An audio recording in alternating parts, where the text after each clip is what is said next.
हाँ दोस्तों, आज ये क्वेश्चन बैंक से लिया गया क्वेश्चन का हल वीडियो नंबर 2 है, जिसमें आज आप इतिहास के chapter number 2 Indian tradition historiography इतिहास लेखन भारतीय परंपरा में पढ़ेंगे। आप फर्स्ट लेसन देख चुके हैं और मुझे उम्मीद है कि आपने इसे पसंद किया होगा और आपके बड़े काम की चीज़ है, ये आप समझ चुके होंगे। आइए फिर बिना विलंब किए देखते हैं। आपके सामने ये है क्वेश्चन चैप्टर नंबर 2 भारतीय इतिहास लेखन भारतीय परंपरा। Question number 1 A, choose the correct option. मतलब दिए गए नीचे ऑप्शन दिए गए हैं, उसमें सही ऑप्शन चुनने हैं। क्वेश्चन नंबर 1 क्या कहता है? Was the first director general of archaeological survey of India. भारतीय सर्वेक्षण विभाग के सबसे पहले डायरेक्टर जनरल कौन थे? आप कुछ ऑप्शन के लिए देखेंगे, यहाँ पर 4 ऑप्शन है। Alexander Cunningham, William Jones, John Marshall, Frederick Max Muller. तो आपका आंसर होगा अलेक्जेंडर कनिंघम। अलेक्जेंडर कनिंघम जो थे भारतीय पुरातत्व सर्वेक्षण विभाग के पहले डायरेक्टर जनरल नियुक्त किए गए थे। अब आइए देखते हैं क्वेश्चन नंबर 2 में क्या है। क्वेश्चन नंबर 2 है आपका सामने है, translated the Sanskrit text of Hitopadesha in German language. वो कौन सा व्यक्ति था जिसने संस्कृत में लिखे गए हितोपदेश को जर्मन भाषा में अनुवाद किया, जर्मन भाषा में लिखा? आपके ऑप्शन है James Mill, Frederick Max Muller, Mountstuart Elphinstone, sir John Marshall. तो आपको याद रखेंगे फ्रेडरिक मैक्समूलर, इन्होंने जर्मन भाषा में इसका अनुवाद किया था। याद रखना, फ्रेडरिक मैक्समूलर ने हितोपदेश जो कि संस्कृत भाषा में है उसको जर्मन भाषा में ट्रांसलेट किया था। Question number 3, Rajatarangini is the history of. Rajatarangini Kalhana के द्वारा लिखी गई किताब है जो कि कहाँ का इतिहास है? कश्मीर का, बंगाल का, महाराष्ट्र का, राजस्थान का। दोस्तों, राजतरंगिणी कल्हण ने लिखा था, वो कश्मीर के इतिहास के बारे में है। Question number 4, Mahatma Phule unfolded the history of the Shudra communities in his book. Mahatma Phule ने एक किताब लिखी, एक बुक लिखी, उसका नाम था शूद्रा के बारे में बताया। उन किताब का नाम क्या था? The untouchable who were the Shudra, और आपका है यहाँ पर गुलामगिरी और स्त्री पुरुष तुलना। दोस्तों, महात्मा फुले ने एक बहुत अच्छी किताब लिखी है, बहुत सुंदर बढ़िया किताब है। उस किताब का नाम है गुलामगिरी। क्वेश्चन नंबर 5 देखेंगे। 5 में है nationalistic writing in Maharashtra were inspired by. Maharashtra में राष्ट्रवादी लेखन किससे प्रेरित हुआ, किससे प्रेरणा मिली? आपका आंसर होगा विष्णु शास्त्री चिपलूनकर के द्वारा वो प्रेरित हुआ। ठीक है, अब आपने देख लिया, ये बहुविकल्पी एमसीक्यू क्वेश्चन था। अब आइए देखते हैं क्वेश्चन नंबर 1 में क्या आप करना है। यहाँ पर इस प्रकार से आपको मैशअप दिए जाते हैं, जोड़ियाँ दी जाती हैं। उन जोड़ियों में से ध्यान रखना, एक जोड़ी ऐसी होती है जो कि रॉन्ग होती है, सही नहीं होती है, उसको आपको सही करके लिखना होता है और साथ ही साथ में आप बताना है कौन सा है। अब देखिए यहाँ पर क्या है। फर्स्ट में who were Shudras, doctor Baba Saheb Ambedkar, ये बिल्कुल सही है। Who were Shudras doctor Bhimrao Ambedkar Saheb ने लिखा था। दूसरा, स्त्री पुरुष तुलना, ये बुक फेमिनिस्ट राइटिंग है, स्त्रीवादी लेखन है, ये भी सही है। इसमें स्त्री और पुरुषों की तुलना के बारे में बताया गया। थर्ड है the Indian war of independence 1857 Marxist history. Bharat का जो 1857 का संग्राम था वह मार्क्सवादी इतिहास था, बिल्कुल नहीं, ये आपका रॉन्ग होगा, ये आपका रॉन्ग है। यहाँ पर आप लिखेंगे भारतीय इतिहास, भारतीय गदर लिखेंगे। चलिए अब आते हैं सेकंड क्वेश्चन है यहाँ पर, ग्रांड डफ कॉलोनियल हिस्ट्री सही है। अब यहाँ पर देखेंगे क्वेश्चन नंबर 2 में। क्वेश्चन नंबर 2 क्या है? यहाँ पर आपको पता लगाना है कौन सा इसमें मैच, कौन सा गलत है, इसमें कौन सा आपका गलत हो जाता है। देखते हैं नंबर 1, महात्मा फुले, गुलामगिरी, बिल्कुल सही answer. Baba Saheb Ambedkar, who were Shudras, ये भी सही आंसर है। और पंडिता रमाबाई, स्त्री पुरुष तुलना, नहीं, ये सही नहीं है, ये आपका यहाँ पर रॉन्ग है। बल्कि स्त्री पुरुष तुलना नामक किताब को लिखा था ताराबाई शिंदे ने, ताराबाई शिंदे। तो ये आपका थर्ड ऑप्शन जो है रॉन्ग है, आप सही करके लिख देंगे ताराबाई शिंदे, स्त्री पुरुष तुलना। अच्छा, अब आज देखते हैं क्वेश्चन नंबर 3 में। ये देखिए यहाँ पर, जियाउद्दीन बरनी तारिके मुबारक शाही, जियाउद्दीन बरनी तारिके मुबारक शाही, ये आपका रॉन्ग ऑप्शन है, बाकी सब सही हो जाएंगे। नेक्स्ट है चौथा, sir Alexander Cunningham ancient site were excavated, इसमें आपका सही क्या होगा?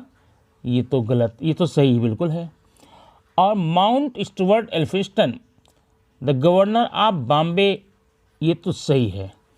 Sir William Jones founder of Asiatic society, बिल्कुल सही है।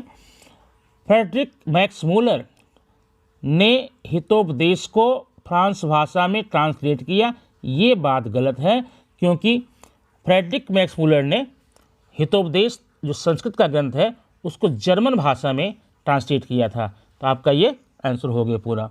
अब देखते हैं नीचे, आपको ये ऑप्शन दिए जा रहे हैं, ये ऑप्शन फिलअप हैं एक एक करके, गैप करके। यहाँ पर है James mill the history of British India, बिल्कुल सही, ये आंसर सही है। दूसरे में देखेंगे ग्रांड डफ, ग्रांड डफ कौन थे, कहाँ के इतिहासकार थे? ग्रांड डफ थे historian of the Scotland, historian of, यहाँ क्या लिखेंगे? स्कॉटलैंड के इतिहासकार थे।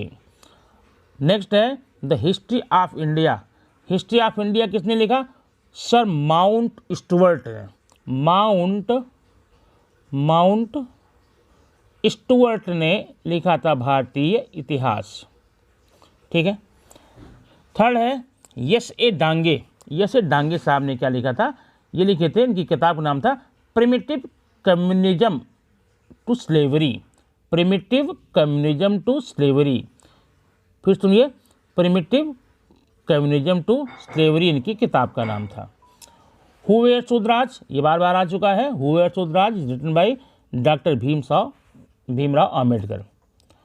तो ये हुआ आपका क्वेश्चन नंबर ये 2A का 1। अब 2A का सेकंड में आके देखते हैं क्या है इसमें ये देखिए column, complete the following table chart, नीचे टेबल चार्ट आपको फिलअप करने हैं। देखिए पहला क्या है इसमें, फेमिनिस्ट हिस्टोरियन देयर राइटिंग, स्त्रीवादी लेखन है, ये लेखक हैं और उनको आपको लिखना है आंसर क्या उसमें सही हो सकता है। ताराबाई शिंदे, ताराबाई शिंदे ने कौन सी किताब लिखी थी? स्त्री पुरुष तुलना। आप यहाँ क्या लिखेंगे? स्त्री पुरुष तुलना, ताराबाई शिंदे की किताब है, ध्यान से आप इसको याद कर लेंगे। The high cast Hindu, the high cast Hindu किसने लिखा था? ये लिखा था पंडिता रमाबाई ने, पंडिता रमाबाई ने लिखा था, ठीक है।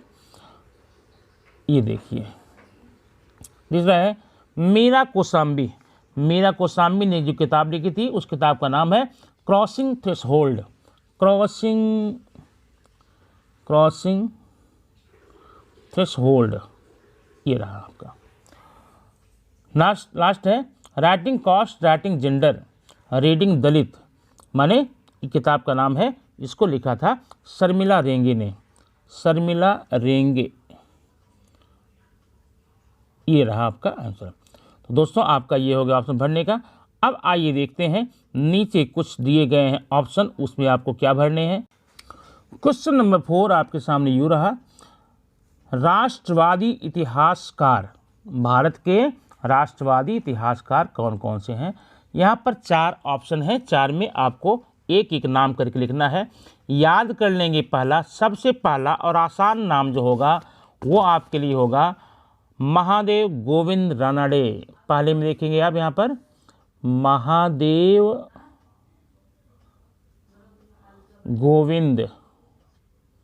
गोविंद रानाडे।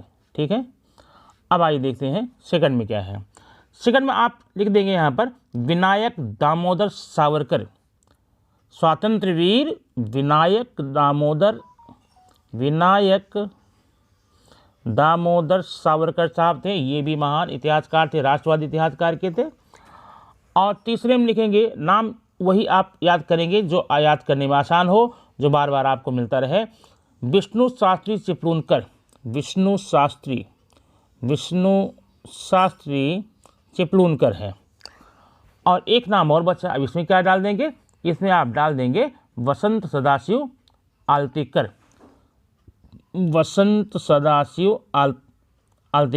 ठीक है, 4 नाम आपके हो गए और ढेर सारे नाम हैं, आप इसको याद करके लिख सकते हैं। अब आइए देखते हैं नेक्स्ट क्वेश्चन में आपको क्या। अगला क्वेश्चन है राइट शॉर्ट नोट्स ऑन। आपको ब्रीफिंग करनी है, 2 मार्क्स का क्वेश्चन होता है। इसमें आपको 4 पॉइंट्स लिखने हैं। अब 4 पॉइंट्स जो मुद्दे बताए जा रहे हैं उसको आप कर लेंगे। पहला है प्राच्यवादी इतिहास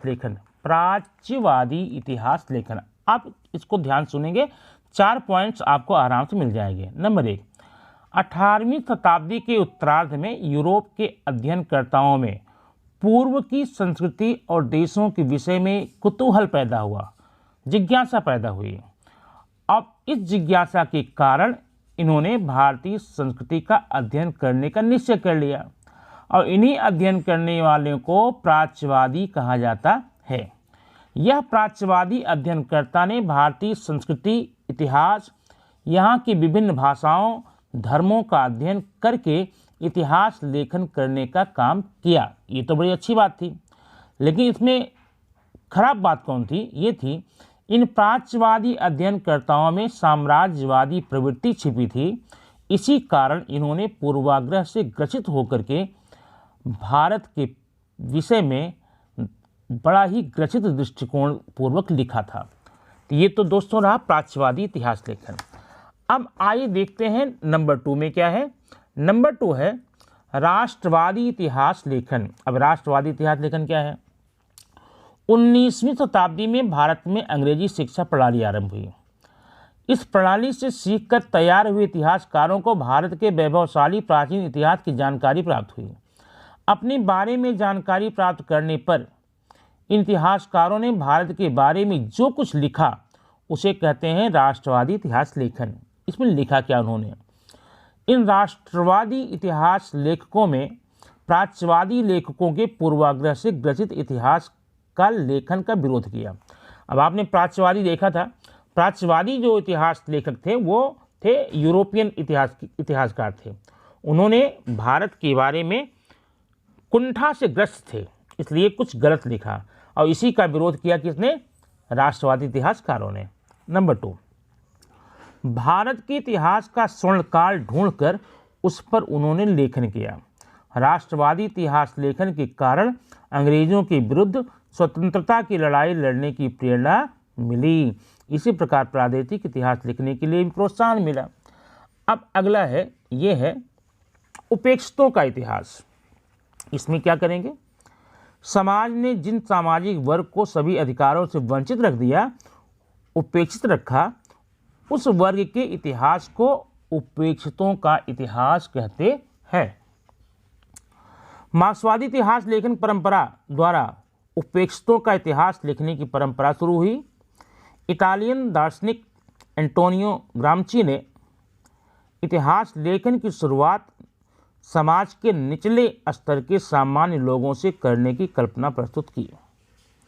भारत के महात्मा फुले, डॉक्टर अंबेडकर के लेखन में उपेक्षितों का इतिहास संबंधी विचार दिखाई देता है।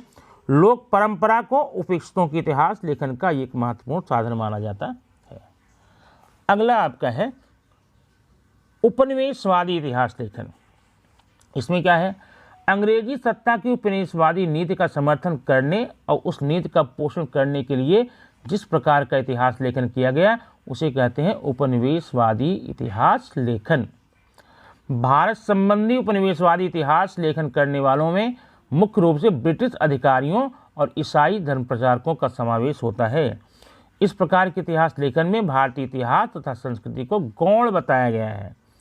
कैम्ब्रिज हिस्ट्री ऑफ इंडिया नामक ग्रंथ के 5 खंडों में उपनिवेशवादी इतिहास लेखन पढ़ाया जाता है। तो दोस्तों ये रहा ब्रीफिंग। अब ब्रीफिंग के बाद हम आइए देखते हैं, ये ब्रीफिंग के बाद इसके आगे के सारे क्वेश्चन आपको नेक्स्ट वीडियो में मिलेंगे, ताकि वीडियो आपके लिए ज़्यादा लंबा, कुमाऊं, नीरस न हो जाए। दोस्तों आप इसको अच्छे से तैयार करें, एग्जाम में अच्छे नंबर प्राप्त करने के लिए आगे के प्रस्थान करें। Thank you very much. फिर मिलते हैं नेक्स्ट वीडियो में कुछ ऐसे ही सुंदर ज्ञानवर्धक परीक्षा के लिए उपयोगी वीडियो के साथ।